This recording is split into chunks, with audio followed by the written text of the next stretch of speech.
দর্শক, সৃষ্টিকর্তা মানুষের জন্য পৃথিবীতে কত রকমের সবজি তৈরি করেছে যেগুলো আমরা অনেকেই দেখিনি। চলুন আজকের ভিডিওতে অজানা অদেখা নাম না জানা কিছু সবজি আপনাদেরকে দেখাই। যেমন এই সবজিটা দেখুন, মার্বেলের মতো দেখতে, বেশ চমৎকার। তারপরে এখানে এক ধরনের সবজি রয়েছে হলুদ, বেশ চমৎকার লাগছে কিন্তু দেখতে।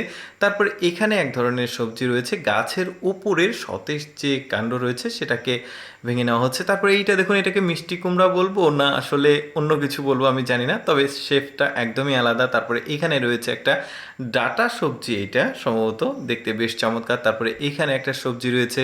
কত রকম অচেনা অজানা সবজি আসলে সৃষ্টিকর্তা পৃথিবীতে মানুষের জন্যই তৈরি করেছে আর কি, যেগুলো আমরা অনেকেই দেখি না। এগুলো কিন্তু সবই বাইরের দেশের। এটাও বেশ সুন্দর ছিল আমার কাছে, এটাও কিন্তু বেশ ভালো লেগেছে। কালারটা দেখুন কি সুন্দর, মাটি থেকে এগুলো ধীরে ধীরে তুলছে। তারপরে এইটা দেখুন সবুজ একটা, এটাকে শাক বলা যেতে পারে, বেশ চমৎকার। পাতা পাতা রয়েছে, একটু কাটা কাটাও আছে। তারপরে এইটা সবাই আমরা চিনি, এটা বাঁশ, যাকে বাঁশকরোল বলা হয়। এটার ভেতরের যে হলুদ অংশ সেটা খাওয়া হয় পাহাড়ি অঞ্চলের। তারপরে এইটাও বেশ সুন্দর। হ্যাঁ, একটা কথা আমি বলতে ভুলে গেছি, এগুলো ম্যাক্সিমাম সবগুলোই কিন্তু পাহাড়ি অঞ্চলের সবজি, বাইরের দেশের পাহাড়ি অঞ্চল, আমাদের দেশের না। আমি সবসময় চেষ্টা করি আপনাদের জন্য অদেখা অজানা তথ্যমূলক ভিডিওগুলো উপস্থাপন করার। এরকম ভিডিও দেখতে ভালো লাগলে অবশ্যই আমাদের লেটস গো এই ইউটিউব চ্যানেলটি সাবস্ক্রাইব করে রাখবেন। ধন্যবাদ।